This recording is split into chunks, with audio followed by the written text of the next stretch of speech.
our first full trailer for Loki Season 2, and there is a lot to discuss. I'm Zach Huddleston, always have been, always will be. With me today, Tommy Bechtold and Brandon Barrick. Great to be here. Loving to be here with you guys. It's so fun to be with all my friends on YouTube. An incredible group of people that I care so much about. I love the people on YouTube. I love the YouTubers. The cream of the crop on YouTube. Are you becoming the Macho Man before our eyes? Oh, I was gonna say he's the bug from Men in Black. Sugar! Water! Yes, and of course we're abiding by both the laws of the universe and what has been set out by SAG and the WGA as far as like what they consider not to be scab work. With this ongoing labor strike going on, we feel like reactions to trailers fall within what they deemed okay content, so we feel cool doing I this. think pretty verbatim reactions were mentioned, so that's, especially for me, I towed that line as a SAG member.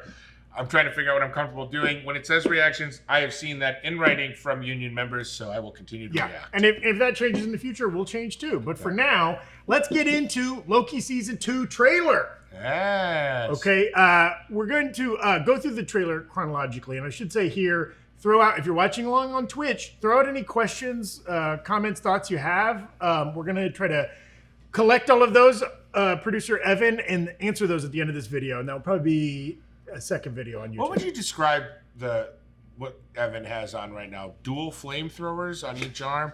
It feels like he could ignite the studio at any point. What is this, the set of Twisted Metal on Peacock? By the way, that's not me. Thank you for everyone that, I believe that's Mike Mitchell, who is another very funny LA-based comedian who both of us frequently get confused for each other all of the time. And I will let you know, Mike Mitchell's a fantastic actor. Host of the Doughboys podcast. Yeah, host of the Doughboys podcast. Show. And had an amazing Come on the show, Mike Mitchell. Mike Mitchell, not please. to promote Twisted Metal. I don't think you can do that. No. But you're a funny, talented guy. Come Thank on the you show for everyone who kindly messaged me congratulating me on my booking. Unfortunately, it is not me. Okay, let's get through the trailer of chronologically here. We're going to go by, grab some of the interesting frames here. The first picture we really liked here in the trailer that caught our eye. This is in the middle of Loki, quote unquote, time slipping, which is kind of an effect, kind of like the glitching in the Spider-Verse movies. Yeah, that's the first thing I thought of too. Yeah. So it's you said Cronenbergian, and that's so true. Like if you just showed that image out of context, that looks like a horror movie. Like, it reminds me of how fleshy it was. Yeah, too much flesh bit. It stretches in a very weird way. And Eric Voss has a breakdown coming out on the channel very shortly. Yeah, on New Rockstars. On New Rockstars. It talks about like very early on in the trailer, you see a gumball machine. It does feel like gum being stretched out in an interesting way. And if you're on YouTube and you go through like frame by frame, you can see the very interesting animations they did with it, where like Loki's face gets like stretched in a very interesting way, and it looks painful. He kind of sounds like it hurts every time. Yeah, which I love. And I also love, right, Ki Hwai Kwan. Did I say his name right? Brandon? Yeah. Okay, thank you. There he is, a new character, OB, which, again, Eric has speculated is short for Ouroboros, which is the old snake eating its tail. Kind of like Mobius is like a Mobius strip. He's Ouroboros. But he's a new character that labels it time slipping. And so that means that, like, well, that's a thing that exists in the TVA. They're aware of that. It exists, but no one's ever done it before. Or at least they don't know how to fix rare. it. Yeah.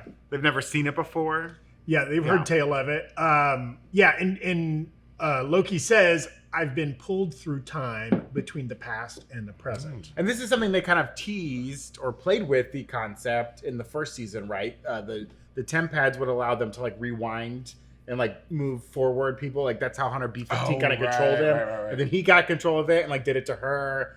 Happens to Sylvie at one point when she's talking to the timekeepers. But unlike Spider-Verse, right? Spider-Verse they were in different multiverses. Yes. And that was causing the problem. We know Loki hasn't left his universe. He's just moving along in time in like a very interesting way. So different but similar. When I like the department, the funky room where OB, his office, I love getting like lowered down in a little chair. Right. That reminds me of like old school libraries in like Victorian England or something like that. Yes. Very Mr. McGorham's Wonder Emporium or something. But I like the name of that department is Repairs and Advancements. Mm-hmm. I love advancements, like, you know, when you need to be pushed forward in time or something like that is kind of cool. So yeah, they go visit him. And, you know, he kind of indicates that this is a known issue. I think there's some other, again, just teasing Eric's breakdown that'll be out on the new Rockstars channel probably in the next couple of hours. He points out there's some like interesting insignia on. Right, he's got like 3 cogs. Like yes, can we bring up his image again? On his uniform. Oh, yeah. Yeah. And he's like very nitty gritty looking, right? Like doing the hard work. Whereas, you know, the hunters, they're like the military side. The agents like Mobius, you know, they were very like bureaucratic, dressed like office workers. But he's grinding the gears. And that it looks like a typical, to me, mechanic shop. Like if you grew up knowing any mechanics, my dad is a mechanic. There's just clutter everywhere. It's old manuals, random parts, organized chaos. They know where everything is. It's the old adage of like in a movie where like someone does someone a favor by cleaning and organizing their space, and they're like, now I don't know where anything is. It's like OB probably knows where everything in that office is, but to look at it, it would drive you insane to identify where things are. And one thing everybody loved about Loki season 1 that seems like they're definitely continuing, the set design of the TVA was just so cool. It's that great like mid-century modern futuristic. It's like a weird kind of like timeless aesthetic, and like that office really captured it. The whole like room and entrance, it's all round instead of being square, which is fun and weird, and maybe we'll come to know. It also it reminds me of an Ouroboros, right? And also like all the pneumatic tubes we see, like they almost come in a tube as people. Very interesting. Did any of you guys ever like go to a bank or something like that as a kid that had pneumatic tubes? Yes. Oh, yeah. Like the drive-throughs for banks always had those, right? Really? My credit union in Rochester, you can still use the pneumatic tube. And during the pandemic, not a lot of people knew how to use it. And it was my hack to like use the bank so much more efficiently and fast because they had all the slips outside because no one was going into the bank in a mailbox. And you just go into the tube, do what you wanted. They'd kind of send back, make a little hand gesture at you. It's just fun. Do what you want with the tube. As a kid, do what you want. Sometimes they get a lollipop. Yeah, you get a lollipop. I'll tell you what. I got more than a lollipop. People would shove pharmaceuticals back at me. I got my first booster from a pneumatic tube. I think you got the jab from the tube. It just shot out into in my chest. It was great. Okay, and then we got, you know, we could talk a little bit about this, but we already knew from the post-credit scene of Quantumania that Kang was going to play a role in Loki season 2, right? And we got a little taste of that here. Loki kind of prunes the wall of this office to reveal this giant Kang face statue. That's a timekeeper statue head sliced off on the table in front of him. Which is a very interesting shot. If you go back to it real fast, Mobius is off to the side there, off to the left. So this is kind of like him showing, you know, it seems like this is him showing Mobius like, hey, this is all BS, right? He's got to reintroduce Mobius to everything that's happening. And we know Loki season 1 ended with the giant like in-office timekeeper statues had changed to Kang statues. Right. But that timekeeper statue head that's on the desk is the old school style. It is not a Kang face, right? It's a timekeeper face. So somehow, maybe since the end of the events of season 1, things have kind of reverted. Like maybe that hints at like Kang has put up a facade to convince these people that he's not in charge. There's a little Wizard of Oz man behind the curtain going on, and that's why he needs to prune it to show the real truth. Yeah, we looked back at the episode in season 1 that featured those robotic timekeepers. It looks like the center one's face. Because again, like it seems like this new Kang slipped into whatever infrastructure He Who Remains had built and was like, this is great. I'm gonna keep this going. And so maybe he was like, oh yeah, no, the timekeepers are still real. Maybe Loki has to go again and slice its head off and be like, look, see, it's all fake. A robot. It's all BS. And again, later in the trailer, we get actual Jonathan Majors, more kind of calling back to that post-credit scene. How much, now there's been a lot of speculation. I think the rumor, you know, a few months back had been that Kang's going to appear in about half the episodes and will definitely be like a driving force of the season. There's been a lot of speculation due to some legal stuff with Jonathan Majors that are they going to pull back, maybe find a way to reshoot, yada, yada, yada. How much do you think Kang is going to play a part in this season? I think, and first of all, none of us are lawyers. Yep. And none of what I'm saying has anything to do with Jonathan Majors off being on TV character or morality. I can't speak on that because I don't know. We don't have any, no definitive legal precedent has been set. Nothing else has come of it. So we're waiting. I would say Disney's putting his actual face in the trailer is a pretty good sign that they're going to have him be involved at least in this show. It seems to me as though they've decided they can move forward now. Personally, I think Disney does a lot of things morally questionable. But they've decided that they can have Jonathan Majors in this show and use him for promotion. Because we were just talking about another project with another actor that they basically had to cut out of all promotion was in the entire movie, The Death on the Nile. And we were, and it's like, so if there's a problematic or if there's an actor that has legal issues, a lot of times they just will deny they're in the show. They can't with this show. Yeah, and all of this had been shot before he got into trouble. Also, FYI, if you're one of these kind of people, I think his court date is August 3rd of this week. Okay. He's back in court, so we might know a lot more about the future of the actor. We may have a special episode of BRMZ, our gossip show. Oh, God. So we might know a lot more about his future as a citizen sometime soon. Maybe not. Maybe those things take a long time. As you said, we're not lawyers. Right. But it seems like for now they're sticking with the original plan for Kang within this series. And who knows? There's been speculation the title of Kang Dynasty might change, or they might try to recast him going forward. We don't know. I mean, there's been a million different branches of speculation, as many as timelines. Will they have a new villain?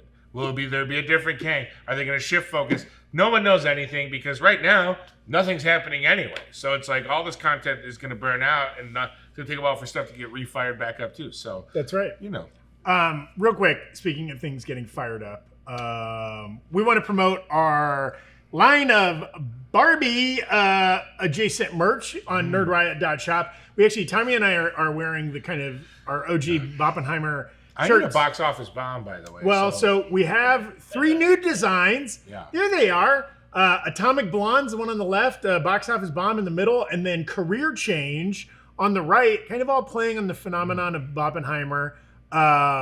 Which I think crossed 700 million worldwide. It's nuts. Yeah, it's going to make $1 billion. Over 700 million worldwide. And we're obviously big fans of that film, the phenomenon, whatever. And if you are standing in solidarity with any of the unions, trust that none of this is officially licensed merch. No. Hey, you want to stick it to some of these fools? Buy one of these shirts. Buy an Atomic Blonde shirt. That's right. You're just supporting new Rockstars. None of these greedy Hollywood studios. And there's also great merch. I'm really excited. We can't show it yet. But we have a line of Star Wars inspired designs coming out around the Ahsoka series later in August that is very cool. So keep your eyes peeled for that. Head over to nerdriot.shop to see all the different merch items we have for sale there. Real quick, there's a shot in the trailer, a fun sequence when Mobius is talking about, you're a man of action. And they show Loki shooting green power stuff all over the place, which I want to come back and talk about that in a second. But then they sit down and they eat, ironically, some very green key lime pie. Extremely green. What's your stance on key lime pie? It can be a polarizing flavor. Yeah, sure. Born and raised in the state of Florida. South Florida. Florida. Specifically, if you ask me what my favorite pie is, I would say key lime pie. I love a good key lime pie. You got to make sure it's been made with sweetened condensed milk, though. That's the key ingredient to a good key lime pie. But I like it. It's tart. It's a little sweet. Very tart, yeah. It's very good. I'm a big key lime pie stan. Tommy? I am... dark secret of mine, I don't love the flavor of lime. I'm a lemon guy. Lemon? I've always loved lemon flavor, added to a Diet Coke, lemon wedge. With cocktails, I prefer a lemon. I can...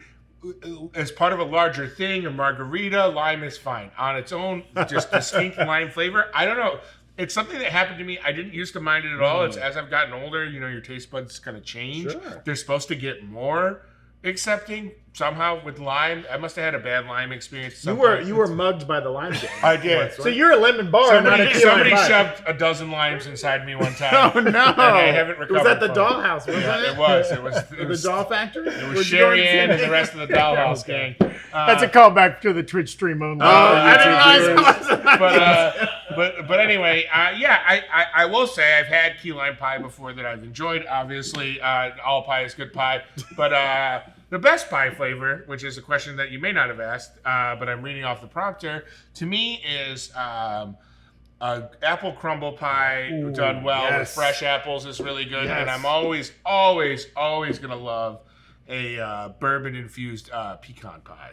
Ooh, With a bourbon little infused. caramelized, kind of caramelize the condensed milk. Doc, if it's late November and you put a slice of some pecan pie in front of me, it's getting I mean, okay? I used to be a barista, and one day a lady walked into the coffee shop in Hollywood back when we were in California before we moved to Canada, and she came in and she's like, I don't know what to do with my pecan pie recipe. I don't want to make it any, like, she was like an old lady. She's like, I don't want it to go away. Like, it was a really sad thing. Like, she wanted to like pass on her. To the coffee She came shop. in. Well, she had come in before, so it was like she was like quasi. I didn't know her name though, and she's like, I just don't want to lose. I don't want this recipe to not be made anymore. And she's like, I don't really have anyone to give it to, so she just gave it to me. I was like, do you want me to give it to the like baker here? And she's like, if you want. And I went over to the bakery, and he was like, I'm not making that. And I was like, okay. So I made it for Thanksgiving, for like a Friendsgiving, and it was a hit. It was a hit. The lady's pie recipe was great. And then I lost the recipe, so she's fucked. Okay. This is like the beginning of some weird curse movie. Yes. Somehow you've infected all the people that eat some of that pie. And then, here, I want to come back to my other weird tangent hypothetical question. What do you like about? Yeah, what's your I favorite love pie? key lime pie. I feel like when it's dessert time, you're in one of two moods. Either you've had a big full meal and you want something a little refreshing, and in that case, key lime pie is perfect. Yeah. Because it kind of cleanses the palate a little bit with that tartness. Or you're like, bring on the chocolate, bring on the fudge, bring on the like rich, sure. the ice cream, the whatever. Yeah. And in that case, I'm going bread pudding. I'm going like chocolate sundae, something like that. But like if I need refreshment, key lime pie is the best bet. Okay. So we get a great shot of Sylvie in the trailer in full 1970s McDonald's employee outfit. Now, there had been some set photos that came out last year. Yeah, early last year maybe, of her working in a and also Mobius and Loki, I believe, in front of a McDonald's. Yeah. It seems like maybe they come to visit her. We don't see that in the trailer, but I think they're gonna like maybe. Seems like the McDonald's Corporation said, "Let's get us in." I know they don't do commercials. Let's have a big presence in season 2. Well, it seemed like maybe in England, like she's not in the U.S. Like she's maybe in England, because in her room there's like a poster for a German like techno band. Or that might have been a record store, right? Where they're with maybe she's in a record store. store. Yeah. Well, now, producer Evan, can you look up? Did McDonald's exist in the UK in the 1970s? Can we confirm that franchises had expanded? I don't know that they must have. It must have. Also, is 1974. That's when it opened in the UK. Yes.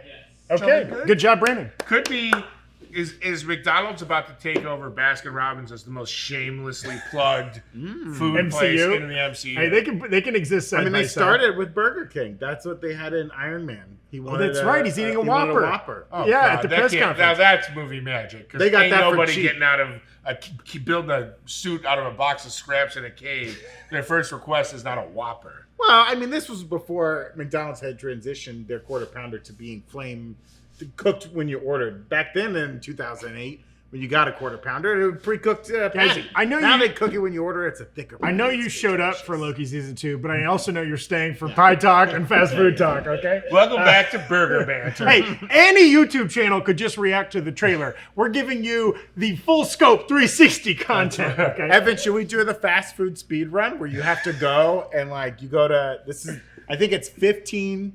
You have 6 hours. You go to 15 fast food places and you have to order whatever the person in front of you just ordered. You go through the drive-thru and you say whatever they ordered, we'll get that. You go to 55 nuggets. You better hope it's not that. You go to 15 different places, and if you can have a group of 4 people. Oh. You can eat everything in the 6 hours. Wait a during second. the challenge. This is the content the Breakroom needs. This actually Put sounds some great. put some GoPros in the car. Yeah. Because sometimes you get behind a person who just got a soda, a burger and a soda. Yeah. Sometimes you get behind a family, and now you're screwed. I think we just found a video for next week.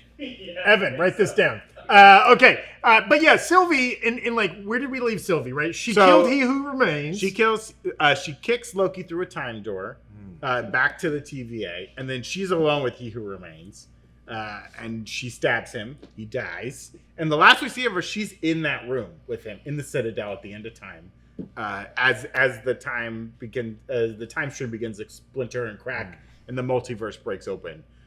So we don't know what happened to her. So, and it seems like in this trailer, like she doesn't know. She doesn't seem like she's Sylvie of agency. Can we bring up the photo? This is a clueless face. She's not in charge of the TVA. She looks like Robin from Stranger Things. She does, because what He Who Remains had offered the Loki and Sylvie was like, you kill me and take over, basically, or you keep this program running as I have it.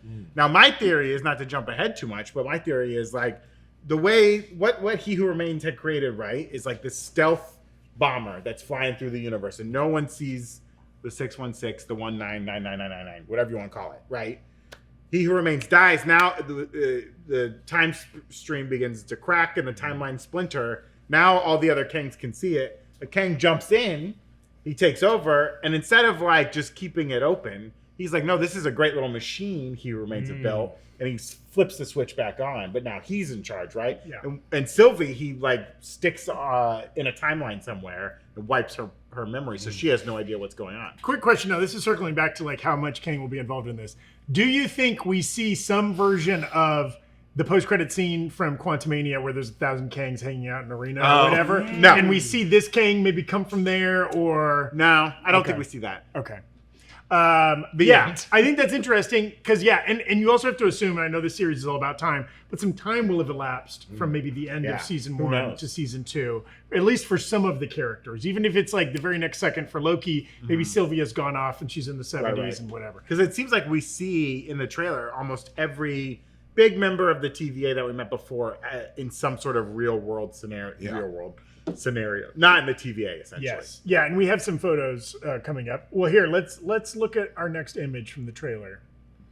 Okay, so this is, as you were kind of mentioning, the fraying of the timeline. And if you look forward at the background there, right, it appears there's some like mechanism or some kind of, I think Eric has called it like a bandage or something like that, right, for the timeline. Like the TVA has come in and it's kind of tried to repair things, this frayed out timeline, to get it back on track. But maybe on the other side of that, it's still kind of exploding. Yeah, it almost looks like those machines that kind of put together like rope, like big strands of rope. Like threading it. Yeah, you have like hundreds of threads, and it's kind of putting it all together, like weaving it. That looks like what that thing's trying to do. Like if it's trying to fix the timeline that's there, or maybe that machine always existed, we just never saw it. Yeah. In season 1, I love the huge spacesuit he has to put on with the huge tube connected to it. Yeah, and so we think that shot that's Mobius, right? Because in we get the shots right before it, he had a crack in the glass, and OB just kind of slapped some tape on it. I was like, "You're good." Do you think that big machine we see, kind of repairing this timeline, is that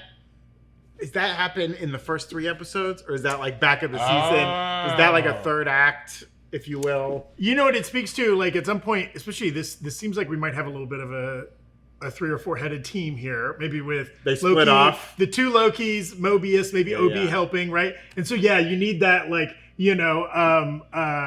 Thor going off to get his new weapon forged or whatever in Endgame. So like maybe you need that kind of split off, and that's where OB and Mobius go off to do that. Maybe in a later episode. By the end of the first season of Loki, Hunter, B-15, and Mobius were like a little team of their own. Obviously, like Loki and Sylvie were like a little team. Renslayer was on her own by the end and like went off by herself. And we see her in this trailer, but we never see her with anyone that we know from the first season. Right. So I like that idea that they're going to split up a lot. In the next image here, it's a totally different time period. We have this cool shadow image. And it's like, the 2 horned shadows of 2 Lokis. We think probably Sylvie and Loki, though also we know he's using his kind of doppelganger. Well, those are usually imaging, projections. I don't know if his projections can also do magic. I don't know. That'll be interesting to see. Yeah, but they're cornering this guy who is it's something Wolf, right? Is the name of the character? So like Andrew Wolf, who's an actor. We see the movie marquee for Zaniac, right? I think it looks like it's set in the 80s or the 70s. Yeah, it has that kind of late 70s feel to it. He's like the movie star from that movie that's being kind of cornered. We saw some later images of him getting put into like a force field box by Loki. So, Brandon, you know a little bit about the Zaniac. I know nothing about this. Oh, okay. Well, I know a little bit about. I thought I was setting you up, but clearly I was hanging you out to dry. So, Zaniac is like a somewhat obscure comic book character, a villain, mostly from the Thor comics of the 70s and 80s, where it's like an intergalactic alien thing that kind of possesses people, basically, and causes them to do evil. And in the comics, this actor was in a movie called Zaniac about a serial killer who kills women, gets possessed by an actual like alien entity called Zaniac, and then goes and kills women. So it's a little complicated. We don't know exactly how that will be manifest in Loki. Right. But it seems like maybe this character is being possessed by that, and Loki has to go kind of like stop him and like depossess him of the evil. Or he something. could also be like an important member of the TVA that we didn't meet in season 1. Who, if this new Kang is putting people back in like timelines to hide them from Loki. Like this could be someone he needs to find and like get his like memories unlocked or whatever. And them using the Zaniac marquee could just be a fun production detail. Yeah. A nod to an obscure comic book character. They've done that a lot. Secret Invasion was full of obscure scroll names that were big deals in the comics, or not big deals in the comics, but big deals in the stories in the comics of which they appear, but like did not translate to that series at all. Yeah. So who knows? Bechtold. And they are our favorites. Barrick, you can't do that. What if we were going to hurt other scrolls, Barrick? Also, that It's actor, like I met Hagrid's half brother in the woods. That actor is in a series called The Dublin Murders. That's like if you're into like BBC police procedurals, do not watch that one. It has one of the worst payouts of any show I've ever watched. No, I thought you were setting up a must-watch. No. The like Dublin Murders starts great and ends bad, like other shows we know. I'm not gonna say. But that whole sequence kind of is the beginning. We see a lot of really cool stuff in this trailer of Loki using his powers. Right? He does the multiples thing multiple times. He has the kind of like energy blast and stuff like that. You know, Loki season 1 was so great. And largely that was because like they depowered Loki for almost the whole thing, right? He's not doing cool Loki stuff. It seems like they're going like, hey man, you can be full Loki again, you know, which is really cool. Yeah, a lot of people, I've seen some people online being like, I want to see Loki's actual powers and not just him carrying around a butter knife.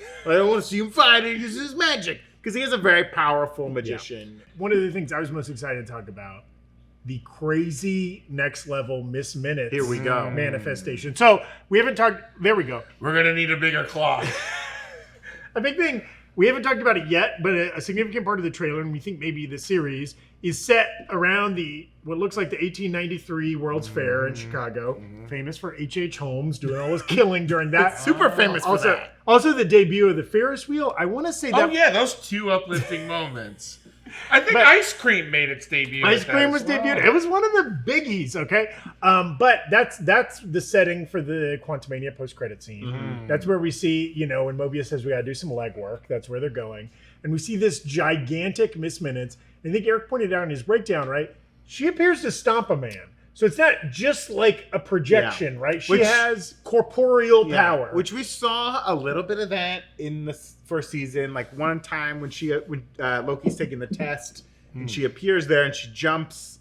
It like moves the paper as she jumps. Now again, that was at the TVA, so we didn't know how all the rules applied there. But she's more than just like a holographic projection. Right. Also, this is, we think, in the real world. Right. She's out of the TVA. Right. She's giant. Yes. She's giant. So she kind of looks like a ghost. Would you say like if we had Big Ben could impale Miss Minutes? Would there be like a video worth watching of Big Ben impales Miss Minutes for 43 minutes? Well, yeah, we said we got to change from Cogsworth destroys Miss Minutes because Cogsworth don't stand a chance against that Miss Minutes. Okay, No. Can we see the image one more time? Yeah, so it's very much like a almost Pac-Man ghost. Yeah, I hope she was killed, and this is like her ghost form. I have a question. Yeah. So we have the World's Fair. Mm-hmm. We have H.H. Holmes, as you said, famously a serial killer. This is coming around. We have the Zaniac tie-in with this Alexander Wolf?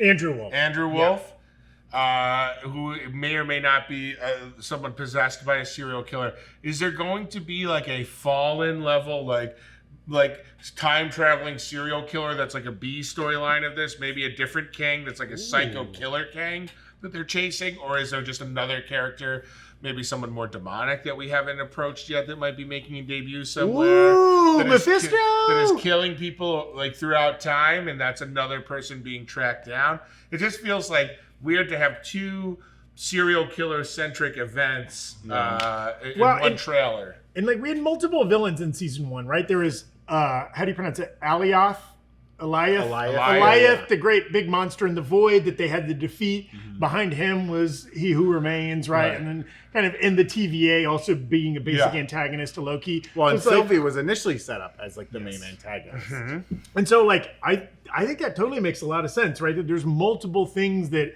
Loki is maneuvering, trying to defeat, whatever. And Miss Minutes had like apparently it felt like her own motivations at the end of season 1. She was the one trying to stop, or when they had made it to the Citadel at the end of time, Loki and Sylvie, she first encounters them before they encounter He Who Remains. And, you know, she was like trying to negotiate with them. She was like, no, he'll give you whatever you want. You can go back to your timeline. You can be whoever you want. You can be together. You can have whatever. And they both kind of rejected it as like, no, that's not real. He's just writing that for us. Mm-hmm. And then she also goes to see Ravonna before Ravonna Renslayer walks through a time door. And she gives Ravonna a bunch of files. And Ravonna's like, why? And it's like, he wanted you to have these. And like kind of a weird thing. So we don't know like Miss Minutes' motivations, what powers her, who programmed her. There's this theory, right, that the Victor Timely character that we see Kang in this setting, right, that like maybe he is going to be the inventor of the technology that eventually becomes the TVA, right? And as such, maybe she is kind of either his like magician's assistant kind of a thing, or like he's even... she is his very first invention. He kind of figures out a way to do this kind of vaudeville, like magic show kind of thing that creates Miss Minutes, and that leads blah, blah, blah, blah, blah. But it's a big ghost? Yeah. A scary, a King Kong kind of a thing. Come see the sideshow. But I don't know. Either way, I'm excited for whatever this Miss Minutes. We don't see like a normal form Miss Minutes in this trailer at all. She was teased on a poster that came out over the weekend. She gets teased in the video with Big Ben. Okay. Oh, keep an eye out. That will not be the last reference to Miss Minutes in a sexual situation.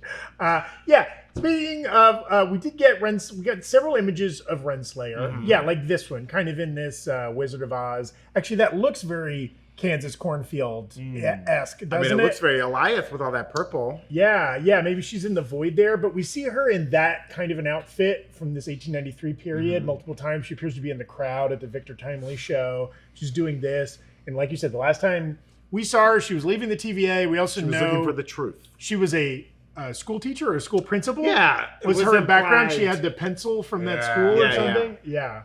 So who knows? She's out there bouncing around independently of our other characters, possibly, or they're chasing her, maybe. Yeah, I like this idea that Loki's trying to find these important members of the TVA and see what they know. Maybe get the team back together. Get the team back together. That's a good gig. Overall, big picture thoughts. What is our high fee level for? Did I say it right? For Loki season 2. I'm Lady Titties on this one, boys. I gotta say, I'm turned up so high that I'm burning the toast, as they say in my stroke unit that I go to. and I don't mean. What do you mean by stroke unit? It's a group of guys that get together. No more bachelor party talk. Tactical strikes. You've never been to a stroke unit? It's a great time. You know what? I'm lit. Yeah. And we were saying this was a great trailer. Yeah. Right? Maybe Marvel needed a nice trailer now. It was nice to hear that kind of familiar music. This is the first Marvel series to get a second season. Yeah. And Disney Plus in general doesn't have a ton of series that go to like multiple seasons outside of animated stuff, and of And course High like, School the the Mandalorian musical. and that. So very excited to see that. Excited to see some new characters, and this is one of the few Marvel shows that kind of exists outside of a realistic Earth. I think it's too woke. Oh, okay. Here we go. Wait, are we not back on Twitch yet? Sorry, for my YouTube fans, I don't think it's woke enough. I agree. They kind of, this show, maybe along with WandaVision being inside the Hex, right? Sure. They've kind of solved that problem of how to have it exist in this same cinematic universe as the movies without needing to have any direct connection to the movies, right? Yeah, and it also, I mean, like, the direct connection is in the protagonist. WandaVision is literally 2 Avengers. Yeah. Loki is the original antagonist of the Avengers movies, and like and a character who's appeared in 6 films at this point, or 5 films. It works out way better. Like, it is inherently tied to the movies through its narrator's POV, I think. Yeah, and it's like the rare Marvel show where like we're not waiting for big cameos. No. Nick Fury does not need to show up on this. Like, we won't care if Hulk or Thor or anybody shows up, right? They've done a nice job of developing their own universe. Quick note that it's almost an entirely new creative team behind season 2 from season 1. Different directors, different season writers. 1, they were all executed, right? That's right. On war crimes. Gosh. So, as much as like this feels like, more of the thing we loved, it will inherently be different because there's different people making it other than a lot of the on-screen talent, right? Yeah.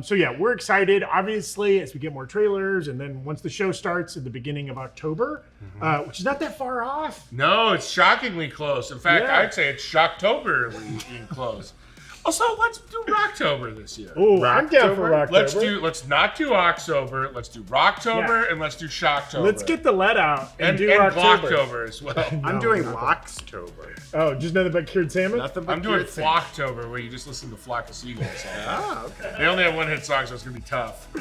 We'll obviously, Inside Marvel will be back for every episode of Loki. In the interim, in just a couple weeks, we got Ahsoka starting up, where Tommy will be reigniting the flames of WikiLeaks weekly here on the Breakroom. We'll see if they can afford me for that.